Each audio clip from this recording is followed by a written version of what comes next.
Assalamualaikum warahmatullahi wabarakatuh. Selamat pagi para netizen di mana saja Anda berada. Salam opini rakyat. Kalau menurut saya mah, daripada capek-capek ganti Sintayong, mendingan ganti Wapres.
Yang saya hormati tokoh-tokoh, para tokoh agama, para kiai, para ibu nyai yang hadir pada pagi hari ini.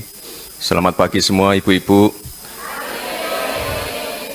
Saya lihat selama ini people power-nya tertib kok, tertib dan kondusif dan sepi juga. Emang ada people power tertib dan kondusif? Ya people-nya cuma segitu, Mbak. Cuma sedikit. Jangan sampai Indonesia itu ditertawakan beramai-ramai. Saya mau cerita kakak. Semua yang saya berangkat ke negara Prancis, Inggris, Rusia, Turki kemarin, semua yang ketemu saya, kan kakak Akbar tahu, saya kalau gaul tuh dari mulai petinggi negara sampai anak mahasiswa di jalanan gitu ya. Itu semua bilang selamat, Anda telah punya presiden baru. Tapi at the same time bilang juga termasuk supir taksi. Tapi kenapa ya bisa di negara demokrasi seperti kamu yang katanya demokrasi hebat dan besar, anak presiden penjabat bisa melahirkan wakil presiden? Apa mau saya jawab? Mau saya terangkan kuliah apa? Iya. Itu kakak Akbar. Jadi menurut saya kayak kemarin di PBB ada yang mempertanyakan, jawab dong. Itu kehormatan negara. Jangan kamu satu keluarga main-main. Yang dicoreng itu bukan negara kita gitu loh. Ya. Dan kalau kita bersuara seperti ini keras dan tegas, sekali lagi itu faktor nasionalisme. Indonesia punya saya juga loh, bukan punya Anda. Kalau menurut saya mah, daripada capek-capek ganti Sintayong, mendingan ganti Wapres. Dipecat karena melanggar konstitusi partai, dipecat karena melanggar etika partai. Itu soal internal. Tapi ada hal yang harus kita perhatikan dengan cara saksama itu, yaitu poin 7 yang ditulis di dalam surat pemecatan itu. Di sana diterangkan dipecat karena Presiden Jokowi mengintervensi Mahkamah Konstitusi untuk membuat anaknya Gibran dimungkinkan dan pada akhirnya sekarang kita tahu berhasil jadi wakil presiden. Kan itu indikasi bahwa ada kejahatan presiden pada waktu itu. Jadi kita mesti fokus di situ bahwa ada pemecatan, tapi di dalam SK itu salah satu, dan saya kira itu pertimbangan yang paling jujur dari PDIP, karena Presiden Jokowi melanggar sumpah jabatannya, itu tidak akan memanfaatkan kekuasaannya untuk kepentingan diri sendiri itu janji dia tuh, dan itu yang dilakukan di Mahkamah Konstitusi. Jadi saya bayangkan bahwa PDIP rapat luar biasa untuk merumuskan secara verbatim apa yang akan jadikan alasan pemecatan. Pada akhirnya ditemukan bahwa Jokowi dipecat karena menggunakan kekuasaannya untuk mengintervensi Mahkamah Konstitusi. Itu ada di butir ke-7. Jadi publik harus tangkap itu. Nah, ini akan jadi masalah bahwa itu adalah pelanggaran janji presiden, dan itu artinya presiden berbuat kejahatan terhadap konstitusi. Konsekuensinya apa? Itu pidana. Jadi kendati dia tidak lagi menjabat, tetapi akan dibongkar satu waktu mungkin. Ya tidak mungkin hari-hari ini tapi itu akan jadi beban, bukan jadi beban. Jadi persoalannya akan dibahas terus di dalam sejarah politik kita, bahkan dalam hukum tata negara atau dalam hukum pidana, bahwa Jokowi pernah didakwa oleh PDIP sebagai pelanggar konstitusi, sebagai memanfaatkan kekuasaan. Itu namanya kejahatan. Seorang presiden melakukan kejahatan untuk kepentingan diri sendiri, itu artinya dia mesti diseret ke pengadilan.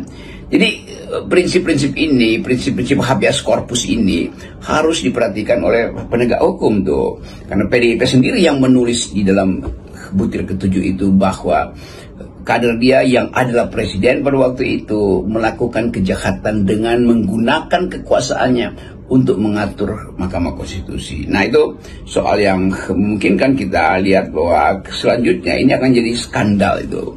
Dan skandal itu adalah sesuatu yang harus dibongkar, bukan karena skandalnya, tapi di belakang skandal itu ada kepentingan kita untuk memulihkan kembali tata tertib bernegara kita, sehingga tidak diacak-acak oleh siapapun, apalagi oleh seorang yang punya jabatan tertinggi, itu presiden. Dan berbagai skandal di Indonesia hari-hari ini itu memungkinkan orang mungkin akan anggap oke, ada teori baru untuk menjelaskan kondisi republik itu dengan teori skandal. Kan itu yang harus kita lihat tuh. Ada skandal di Korea Selatan karena presiden mencari cara untuk memperpanjang kekuasaannya dengan mengerahkan militer, akhirnya dia kalah tuh. Ada skandal di Malaysia ketika Anwar Ibrahim itu disudutkan oleh opini publik, ternyata berbalik bahwa Anwar regain honorability-nya itu. Tetapi skandal Jokowi ini nggak mungkin lagi karena dia udah dipecat dan dinyatakan sebagai bersalah secara etis, secara aturan PDIP, dan bersalah secara konstitusi. Jadi skandalnya Jokowi ini betul-betul pelajaran, bukan sekedar pelajaran untuk mereka yang sedang bikin disertasi, tapi contoh yang mesti diperlihatkan pada publik. Jadi semacam pameran tentang seseorang yang pada akhirnya dinyatakan sebagai penjahat. Prabowo menyatakan di depan para pengusaha di Singapura, beliau hanya akan 3 tahun, kemudian diteruskan Gibran. Dan kalau nggak salah ya, nanti tanya sama Pak Hasto langsung. Dan Gibran itu karena 2 tahun saja, maka kemudian akan boleh election 2 kali, jadi total 12 tahun. Itu yang dinyatakan oleh Pak Hasto, didengarnya di pertemuan para pengusaha di Singapura. Tapi untuk jelasnya, tanyakan saja kepada beliau. Tahu kan beliau siapa? Dia ngomong Pak Prabowo. Bedanya cuma satu, ketika Pak Prabowo menyatakan di depan sana, katanya beliau hanya akan 3 tahun, sehingga tersisa Gibran 2 tahun, maka kemudian Gibran akan running 2 kali lagi, jadi total 12 tahun. Tapi kalau Pak Rosan bilang sama saya, adalah Gibran yang akan 2 tahun, ya kan? Kemudian akan diteruskan, Pak Prabowo hanya 2 tahun, kemudian akan diteruskan oleh Gibran 3 tahun. Yang di Singapura ngomongnya kapan itu? Tanya Pak Hasto. Tahunnya dia? Apa? Tahun sama bulan. Aku nggak tanya segitu detailnya. Jadi maksud aku tuh waktu aku ngomong kayak gitu tuh orang jangan tahu, nggak mungkin gue bohong lah. Gue nggak pernah bohong. Jadi kalau ada yang bilang gue tukang fitnah, halo kemana aja lu? Kalau tukang fitnah gue nggak mungkin ngajar di. Sebenarnya ini 2 putaran. Tapi nanti biar mereka yang berbicara. Ketika Sirekap dimatikan, alasan dari KPU apa? Kan banyak serangan hackers. Itu tidak terbukti, itu sengaja manual shutdown. Kita ada bukti-buktinya, programnya itu dirubah, maka Ganjar Mahfud di lock 17%. Bahkan kemudian kami punya bukti juga dari para pakar IT, ketika Jason Scrap ini dinormalisasi, sebenarnya ini 2 putaran. Tapi nanti biar mereka yang berbicara. Jadi Jokowi minta supaya Gibran ini diberikan kewenangan. Bagi-bagi tugas lah. Bagi-bagi tugas, memimpin rapat kabinet. Betul, dan sebagainya. Tapi kan itu yang namanya Prabowo kan juga nggak bodoh. Ya. Biar gimana pun ya, pakem di dalam politik Indonesia atau faksun politik nih Republik Indonesia ini. Kalau misalnya Anda itu bos saya dan saya itu wakil Anda, itu kalau Anda itu presiden, saya itu hanya menjadi ban serep. Harus tahu diri ya? Iya, dan itu sudah dinasehati oleh Pak Kiai Haji Ma'ruf Amin kepada Gibran. Ingat loh ya, yang namanya wakil presiden itu cuma ban serep. Saya pikir dulu di masa pemerintahan saya kejam, ternyata era ini yang dipimpin 10 tahun ini lebih kejam dari era saya 32 tahun. tidak sebanding dengan sekarang. Dulu saya tidak pernah mengajukan atau memerintahkan anak saya untuk menjadi presiden atau wakil presiden, tapi di era sekarang parah akan bagaimanakah Indonesia ini yang akan datang jika seperti ini terus merajalela. Saya pikir setelah jatuhnya kekuasaan saya, Indonesia akan lebih baik dengan sistem demokrasi. Ayo masyarakat bangkit dengan semangat reformasi kita, sama-sama kita perbaiki dan kita jaga negeri ini dari orang-orang yang rakus kekuasaan dan para penjilat kekuasaan. Dan buat aparat negara juga, kalian hati-hati, karena mata dan hati rakyat selalu melihat. Kalian lahir dari rahim rakyat, kalian digaji oleh rakyat, perbaiki diri kalian. Demikian saudara, apa pendapat Anda? Silahkan ditulis di kolom komentar.